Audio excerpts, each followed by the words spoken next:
Mate, I've got a fucking raging rod on. Oh, the fucking moon is huge. Is it a full moon? Yeah, just noticed it. Speaking of the full moons, Dan, have you got a favourite cryptid? A cryptid. Yeah, cryptid. Probably hot coin. No. Like Cryptid, like Bigfoot or the Wendigo or the Loch Ness Monster. I don't know whether I have, to be honest with you. What about you? Aren't I glad you asked me, big boy? So, Dan, I have got a list of 8 cryptids, and we are going to make them fight it out to find out who is the best one. Wait, are you recording this? Yeah. Can I have a quick word? Yeah. Need you to not always be recording our conversations. I've only just got off the fucking register, mate.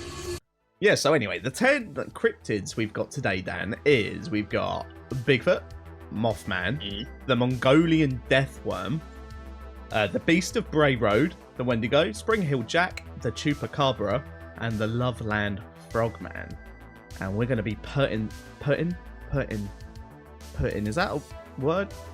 We're going to be pitting them as a 1v1 sort of tournament style. And we'll see out of these 10 cryptids, which one has got the biggest pair of balls. Fuck me, pardon me. Yeah, Bigfoot. He's also known as the Sasquatch, and he lives apparently in the Pacific Northwest of the United States of America. He's described as a hairy ape man that supposedly roams forests, avoids cameras, and leaves behind giant footprints. Long before the name Bigfoot existed, indigenous tribes told stories of giant, hairy beings living in the wilderness. Some said that they were shy guardians of nature, and others claimed they were supernatural.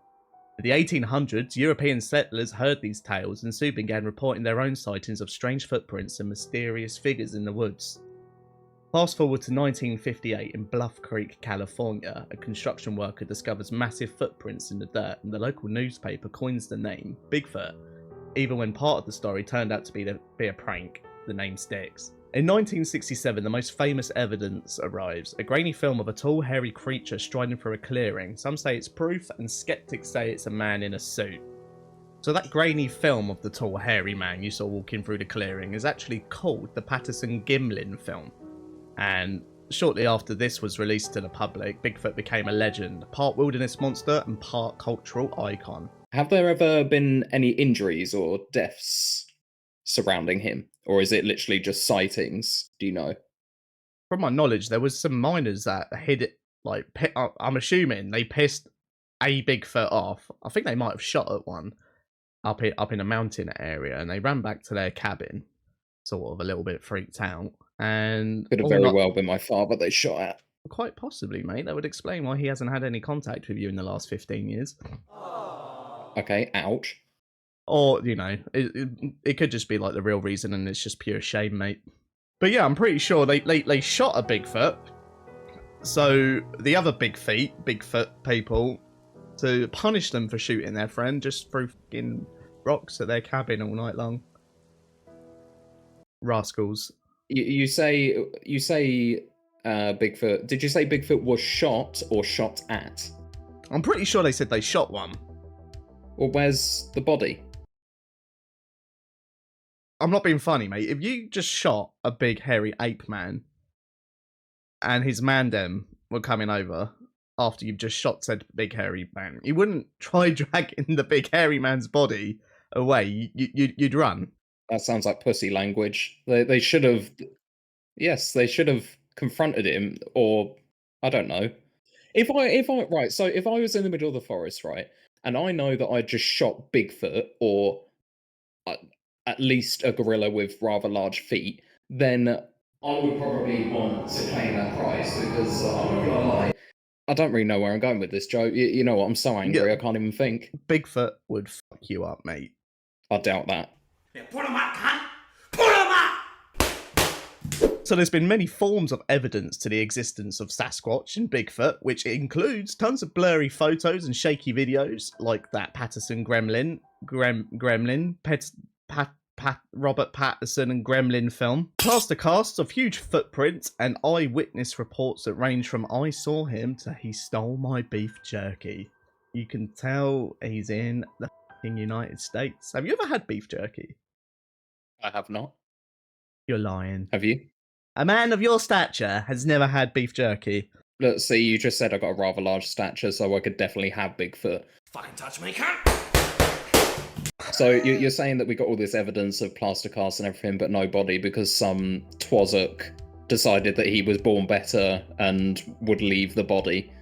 I know you told me. I know you told me at the beginning of this video to not record anymore. But what exactly would you do with a dead body, Dan? Excuse me. Your Honour. This is a setup. I've fallen for this one before. So now that we've finished speaking about Bigfoot and Sasquatch, he, in this tournament, is getting put against the Loveland Frogman. The Loveland Frogman is also known as the Loveland Lizard, and he is from Ohio, in, weirdly enough, a town called Loveland. He is described as a 3 to 4 foot tall humanoid, spotted near rivers. I'm assuming he looks like a frog. In the quiet corners of Ohio, near the town of Loveland, a strange creature hops between legend and reality. Part man, part frog, is known as the Loveland Frogman. Sorry to interrupt there. I love what you did there. You said hops between, and he's a frog. In 1955, when a local businessman spots something unusual, a humanoid figure with leathery skin and frog-like features standing near a riverbank, the creature reportedly hissed and vanished into the night. You just see a f***ing deformed cornet look at you, go straight back in the river. Oh mate, I would shit myself, to be fair. The creature reportedly hissed and vanished into the night. That sounds like me after a night out with Bab and people still trying to speak to me. In 1972, 2 police officers claimed to have seen the Frogman again, described as about 4 feet tall with leathery skin and glowing eyes. He's got glowing eyes this time, so they've pissed him off. It reportedly made strange gestures before disappearing. What? Did he flip him off or something? yeah, fucking gangster Frogman. Oh. So long, f***ers. Sayonara, Some say the Loveland Frogman is a surviving amphibious creature, and others believe it is a misidentified animal or a local prank. The sightings remain rare but persistent, fueling local curiosity and folklore. Some evidence of the Loveland Frogman is 2 police officers saw it in the 1970s, and one even said, "What? That's the most American thing ever." One police officer even said he shot at it. So much like the Bigfoot thing. Yeah, he's basically saying he shot it. These people just swinging their guns around with no body is crazy to me. Can you imagine? Imagine if the Frogman can talk, yeah, and literally you got the police just, strolling through the woods, and all of a sudden, imagine the Frogman jumps out the riverbed, and he's like, "Hello, human. I come at you with a gift. I have the cure for cancer." And then with the I don't know what that was. And with the frog's last breath, he's going, "With my dying breath, I must warn you. On September 11th, 2001, when the police officer actually recovered the body of the poor little innocent cryptid they shot this time around. Yes, they kept the body. It was probably just an iguana with no tail. Don't know where the tail's gone. Right. Isn't there a thing about lizards cutting their tails off and they can regrow it? I swear I knew that from Lizard in Spooderman. Yeah, mate, they sit there in a dark room writing sad poems whilst cutting their tails off. Right, so who's going to win this one? I mean, we've got the Loveland Frogman and Bigfoot. I mean, I'm not being fun. Dan, have you seen that video of Bigfoot is essentially a monkey, isn't he? Have you seen that video? Yeah. Of when an innocent frog breaks into a monkey enclosure in a zoo, goes over to a monkey. This is all on camera. I don't think I can actually show the video on YouTube, but The monkey picks up said froggy, jams its cock in the froggy's mouth, and proceeds to... Yeah. Also, the thing that kind of gets me is, didn't you say somewhere that he's described as about 4 feet tall? He's 4 foot tall. Yeah, he's... As in the Loveland lizard, yeah. Yeah. So he's got small man syndrome, is what you're saying. He's got small man syndrome, yeah. Yeah. Which is why he makes rude gestures at police officers who then proceed to shoot at it. So Bigfoot has won this one. Loveland Frogman, you are that was fucking grim. Loveland Frogman, you are eliminated. So in the next round of fights, Dan, we have got the Mothman versus the Chupacabra. I'm fucking sweating like a cornered nun. Jesus Christ. Yeah, I wanted to open my window, but there's a spider outside. I'm not opening my window. I am sweating my bollocks off. I'm now stripped, stark bollock naked, in a puddle of my own sweat, whilst talking to you about cryptids. Because there's a spider outside my window and I'm too scared to open it. You're rubbing your yummy pepperoni nipples for me, Dan. Can we talk about the Mothman, please? The Mothman, he's also known as the Harbinger of Doom. He was seen at Point Pleasant in West Virginia, and his description is a 7 foot tall humanoid with glowing red eyes and massive wings. In the quiet town of Point Pleasant, West Virginia, strange sightings in the night spark fear and fascination. A winged creature with glowing red eyes, and locals call it the Mothman. It's November 1966. Two young couples drive past an old munitions plant when they see it. Man-sized, with massive wings and eyes that burn like embers. It follows their car, flying without flapping. That makes no sense. I stand by that. That makes absolutely no sense. It's just... How can you fly without flapping? I don't know, mate, okay? I'm flying with... Peter Pan flies without fucking wings, mate. Yeah, I know, but he's a bit of a, you know... Yeah, he's a bit of a nonce. Mm-hmm. And it is well-known fact that pedos can fly. Can you name one? Savile. Are you trying to tell me that Jimmy Savile went to heaven? No, you've said it now, mate. I'll stand by it. Oh, for sake. News spreads fast, and over the next year, dozens claim to see the Mothman lurking near the TNT area. Some say it's an omen of disaster, and others believe it's a creature from another world. December 15th, 1967. The Silver Bridge collapses during rush hour, killing 46 people. In the aftermath, witnesses report that the Mothman was seen near or on the bridge days before the tragedy. Was it a warning? Or was it a curse?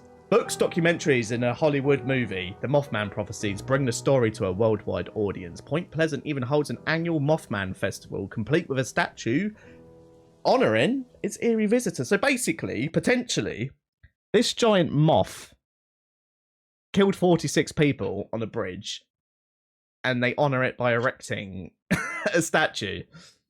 He's just sat at the top of the bridge, just turning the bolts.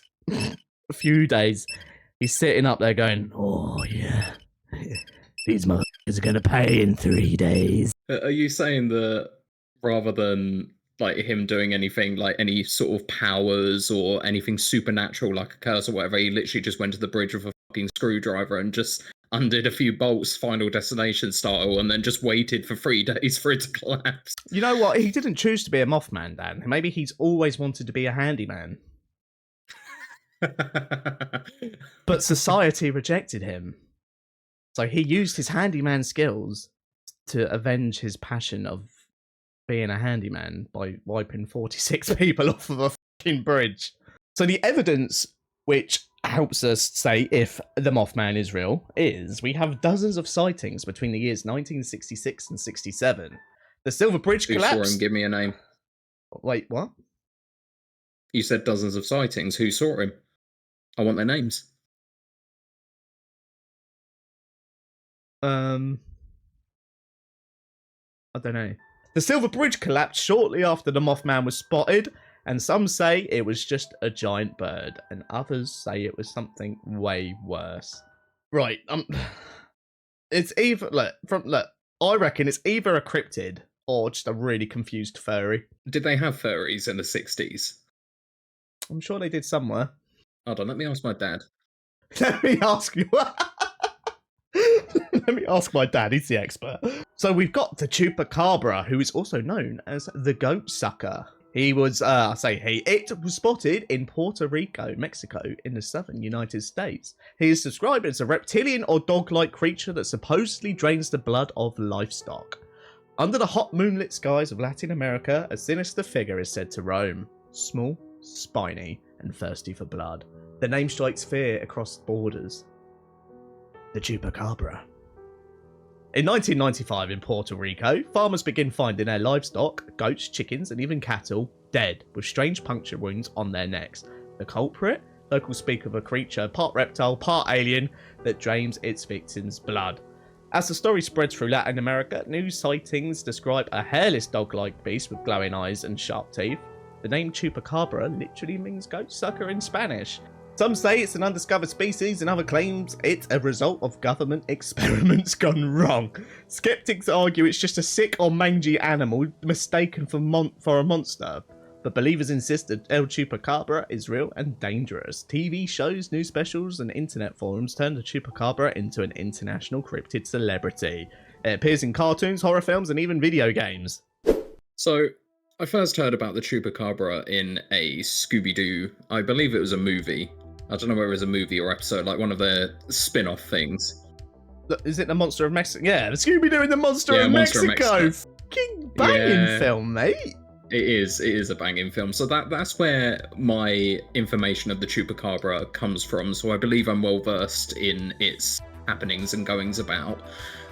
I don't believe it was referred to as the goat sucker in the Monster of Mexico, but please correct me if I'm wrong. See, the thing that I find most interesting about this is, forget everything else, but it's the puncture wounds on the animals' necks. Well, did we say necks, or is it just on them? Just on the animal, am I mate. mistaken? Am I mistaking? Mistaking? Am I mistaking it for a vampire? Are you Mystique? If I ever go to fucking Puerto Rico in Mexico, mate, I know what I am going to be doing with my PP. I will be walking around farmlands with my willy dressed as a goat. Well, next time I break into your house and have a look under the covers, I'll look for puncture wounds on your PP. So we got some evidence which helps the Chupacabra's case here. We got dead animals found with puncture wounds and no blood. But people reckon it's a hairless dog-like creature caught on camera. Often mangy coyotes. Who's going to win this one then, Dan? We've got the Mothman and we've got El Chupacabra.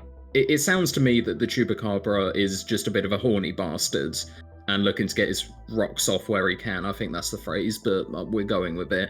Whereas the Mothman seems to have a little bit more foresight about him. So I would probably say the Mothman purely for the planning ahead. And the killing of 46 people. Well done. Well done, good sir. The Mothman has won. And it's just the fact that it's got an actual historical tragedy linked to the cryptid, which isn't really something that happens, you know. Yeah, I mean, that's what we all aspire for, isn't it? To have a historical tragedy linked to our names.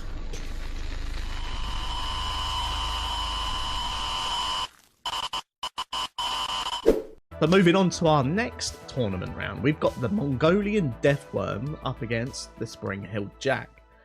The Mongolian Deathworm, also known as Olgoi Korkoi, sounds like a fucking spell from Hogwarts. You having a stroke? I don't know. Olgoi Korkoi. He is believed to reside in the Gobi Desert in Mongolia, which is sort of gives it away with the name, doesn't it? Mongolian Deathworm. He is described as a fat red worm said to be 2 to 5 feet long and able to spit acid or shoot electricity. Glad to say it reminds me of my uncle. In the vast arid deserts of Mongolia's Gobi, a deadly creature slithers beneath the sand, a legend whispered by nomads for centuries. They call it the Mongolian Deathworm. Described as a thick red worm up to 5 feet long, it's said to spit venom and generate electric shocks powerful enough to kill a human instantly. Nomads speak of it as the desert's most feared inhabitant. Despite numerous expeditions and searches, no confirmed sightings or captures have ever occurred. The worm seems to vanish, with the shifting sands only leaving stories of its deadly bite. Scientists remain skeptical, suggesting it might be a misidentified snake, a faux core exaggeration, or a case of mistaken identity. How can you mistakenly identify a Mongolian deathworm? I mean, I've seen the size of your it wouldn't surprise me, to be honest with you. Thank you, mate. That's an ad, by the way. Subscribe to my OnlyFans. Nice cock. But the legend persists, fueled by the desert's harsh and mysterious environment. The Mongolian Deathworm has appeared in books, documentaries, and video games, capturing imaginations worldwide as one of the most terrifying cryptids of the desert. Some evidence that we have to back up the Mongolian Deathworm is stories from nomadic tribes. Could be a venomous snake or a lizard. What do we think of the Mongolian Deathworm? So it spits electricity. At this point, mate, it's basically just a fucking Pokemon. Unlimited power!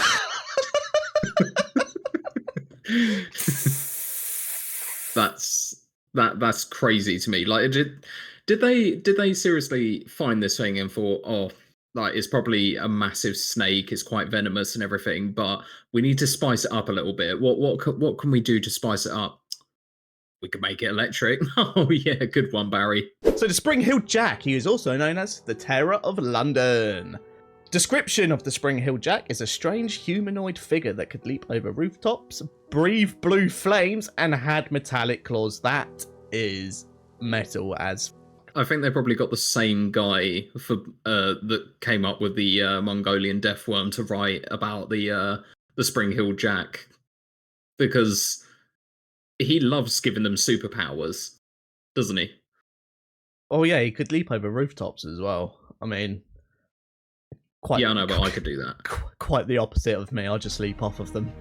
In the foggy streets of Victorian London, a mysterious figure struck terror into the hearts of the city's residents. Known for his terrifying leaps and glowing eyes, he became infamous as the Spring-Heeled Jack. It's 1837 when the first reports emerge. A strange man with a devilish grin, clawed hands, and eyes that seemed to blaze like fire. Witnesses say he could jump incredible heights and distances, escaping capture every time. For years, tales spread of Spring-Heeled Jack attacking women and children. Why did you laugh at children? Just a fucking child walking down 18th century London going, "Good morning, governor." Guy runs the corner and it's just some fucking nonce in a stripy outfit breathing blue flames going.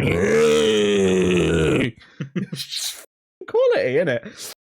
Tales spread of the Spring-Heeled Jack attacking women and children, frightening Londoners across the city. Some believed he was a demon, and others thought he was a trickster or even a disguised nobleman playing cruel pranks.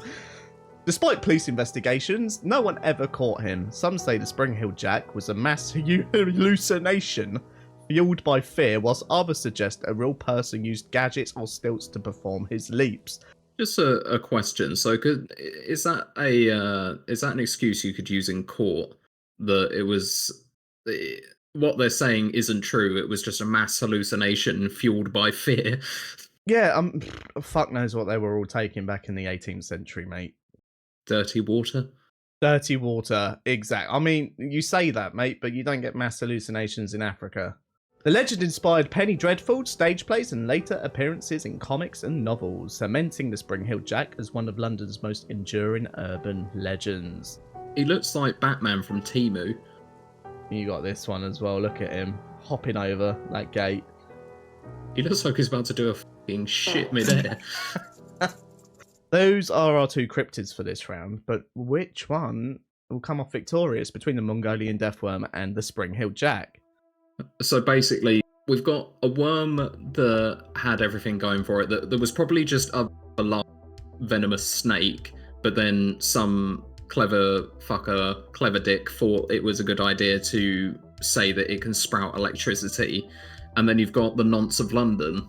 Nonce of London wins, mate, all day long. He's got his own Mongolian Deathworm. Shall we give this Yeah, one to the Spring yeah. Hill Jack? Yeah. All day I think long. so, yeah. So for our next battle, we have got the Beast of Bray Road versus the Wendigo. Just trying to find my notes about the Beast of Bray Road. Where is it? So we've got the Beast of Bray Road, also known as the Wisconsin Werewolf. He is from Wisconsin, which would make sense. In a town called Elkhorn, he's described as a 6 to 7 foot tall hairy creature that walks on 2 legs with glowing eyes and a snout. On a lonely stretch of road in Elkhorn, Wisconsin, strange sightings of a terrifying creature have haunted locals for decades. Part wolf, part man, it's known as the Beast of Bray Road. Yay! Why did you kind of sound like a game? The game show host is like the Beast of Bray Road. Come on down. I don't know. I've got a fetish for werewolves, mate. In the late 1980s and early 1990s, drivers reported seeing a large, hairy, bipedal figure lurking near the roadside. Witnesses described glowing eyes, a wolf-like face, and a terrifying growl. The beast was blamed for attacks on pets and livestock. Some thought it was a wild animal, and others believed it to be a werewolf or shapeshifter stalking the night. Despite numerous reports, no concrete evidence has ever been found. Explanations range from misidentified bears or wolves to elaborate hoaxes. Yet the legend refuses to fade. The Beast of Bray Road inspired a documentary, books, and even a horror movie, bringing the Wisconsin cryptid to a wider audience. So we got, for fuck's sake, the evidence we have for this werewolf is he chased cars like a normal fucking dog would. We've also got a few sightings in the mid-80s and 90s, and he was also seen eating roadkill with its hands. So we've got the Wendigo. Also known as the Wendigo is just creepy enough, that'd do. He is from the northern United States and Canada, and he is described as a tall, emaciated humanoid figure with glowing eyes and a hunger for human flesh. In the frozen forests of northern United States and Canada, an ancient legend speaks of a creature born from hunger and greed. Tall, gaunt, with a heart of ice, it's called the Wendigo. The Wendigo comes from the folklore of the Algonquin, and speaking in, now I'm going to come across as very insensitive, but I can't pronounce that word. Do you want to give it a go, Dan? Right, let's try that again. Right, you speak the hard words for me, okay? It's like primary school all over I'll again. give it a go. The Wendigo comes from the folklore of Algonquin. speaking indigenous peoples. It is said to be a malevolent spirit that can possess humans, driving them to cannibalism in times of famine. Once transformed, a person becomes a monstrous, emaciated figure, forever hungry, never satisfied. Bit like Been there. We've all been there. yeah. Descriptions vary. Some say it's a towering humanoid with glowing eyes and sharp teeth, and others describe it with the head of a deer or an elk and skin stretched over tight bone. It roams the winter wilderness, stalking those who stray too far from its paths. These stories served as warnings against greed, isolation, and betrayal. Some believe the Wendigo is not just a myth. There are tales of mysterious disappearances, strange screams in the woods, and sightings of skeletal giants. From horror films to video games, the Wendigo has found new life as one of the most terrifying cryptids in modern media, often portrayed as the embodiment of pure hunger and evil. Some evidence we have for the Wendigo is obviously got the folklore from all of those ancient tribes, so he literally goes back a good few hundred years. Historical cases of Wendigo psychosis and modern sightings in remote forests. I am going to very quickly Google Wendigo psychosis. Wendigo psychosis is a culture-bound syndrome primarily affecting Algonquin-speaking indigenous communities. It's characterized by the belief that one is transforming into a Wendigo. Okay, so it's just basically it scares people so much that they genuinely believe that they're turning into a Wendigo. Fair enough. So Dan, who wins out of the Wendigo and the Beast of Bray Road? I want to say the Wendigo. Easy. It's got a little bit. It's got a little bit more going for it, isn't it? I mean, he scares the shit out of people so much. It's an actual medical term. Exactly, that's it. And I again relate very heavily to the hungry part. So yeah, the Wendigo wins all day for me. You are singing to the choir, sister. The Wendigo has won that one. So now we are on to round 2 of our cryptid tournament. we have some fallen warriors here. Rest in peace to the Loveland Frogman, the Chupacabra, the Mongolian Deathworm, and the Beast of Bray Road. For our first little battle of round 2, we are going to be doing Bigfoot versus the Mothman. So, Dan, Bigfoot versus the Mothman. We've got 2 heavyweights in the cryptid world here. This is already very hard because I love Bigfoot so much, but Mothman possibly genuinely wiped out 46 people, and he is, you know, linked to an actual tragedy, whereas Bigfoot is just, mind you, there's loads of videos of Bigfoot as well, isn't there? I mean, right, so we need to take this back a little bit, okay? So Bigfoot, there was that thing about that some bloke was, if you want to say, sprouting bollocks, or he could have been telling the truth that he actually shot Bigfoot. So there was that situation, and then I'm guessing what that means is he's saying he shot Bigfoot, ran away, and then there's been more Bigfoot sightings since then. So what you're telling me is Bigfoot firmed a bullet and did not have access to modern medicine. So that's kind of like a big thing for me with Bigfoot. Now, Mothman, special place in my heart. I'm a big Fallout fan, and Mothman cult and stuff like that is in Fallout 76. And for it to have inspired pop culture in such a way, but then obviously you can say Bigfoot's done that. Bigfoot's in Red Dead Redemption, mate. They're both in games. They're both in games. Your Fallouts, mate. It's in Red Dead Redemption. Mothman can fly without flapping its wings, so that's something. Do we know of any attacks it has? It chased a car. It unscrewed those bolts on the bridge. It attacked 46 people, Dan, and it got away with it. Okay, you know what? We'll do it in the old playground style. Mothman wins because he has wings. There you go. We've got there in the end. Sorry, Bigfoot. I did feel bad shooting you in Red Dead Redemption. Did you bring its body back? I'm not at any liberties to discuss with you what I do to my dead bodies, mate.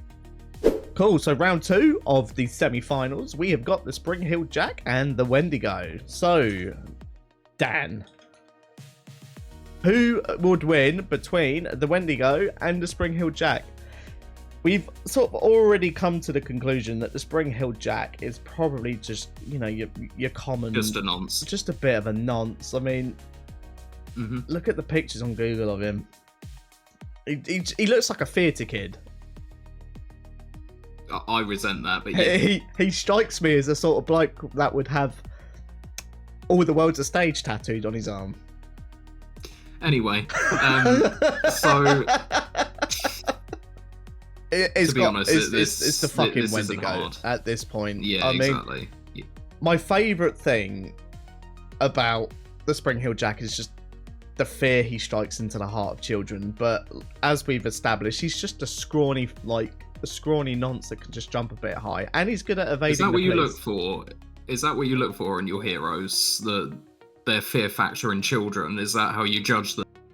Yeah, what's wrong with that? Can I ask your top 3 heroes then?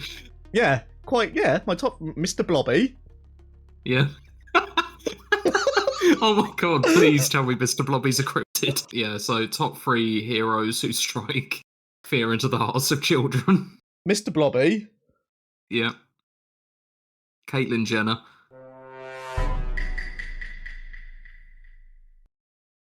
You can't say that, Dan. You did. No. Wendigo wins that one. Yeah, he has a entire what do you call it? The Wendigo psychosis. That's the one. That's what I was looking for. Right, we're on to the final. This is hard, actually. You know what? Fuck it. I'm gonna give it to the Mothman again, purely based on the fact I'm just in love imagining just like a giant bloke on top of a bridge, dressed as a moth, just unbolting. premeditating his murders. The Wendigo. So Wendigo psychosis, that's what it's got going for it. I'm just looking back over our notes here. I'm trying to, so driving them to cannibalism, we've been there. With a heart of gold, heart of ice. Does the Wendigo have any superpowers?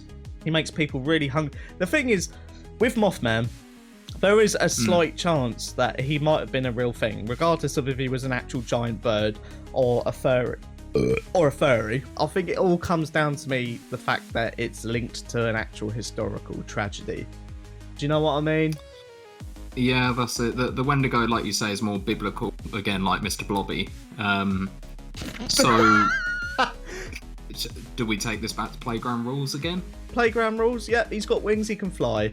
The Wendigo is, in one iteration of the Wendigo, he is just a giant anorexic white Instagram bitch. He's basically what Ariana Grande looks like right now. Yeah, okay, we'll do that. Okay, right, fuck it. Mothman wins. Thank you for watching, and we will see you in the next one. 46 souls, their stories untold. In the heart of the darkness, the brave and the bold. He dances through nightmares.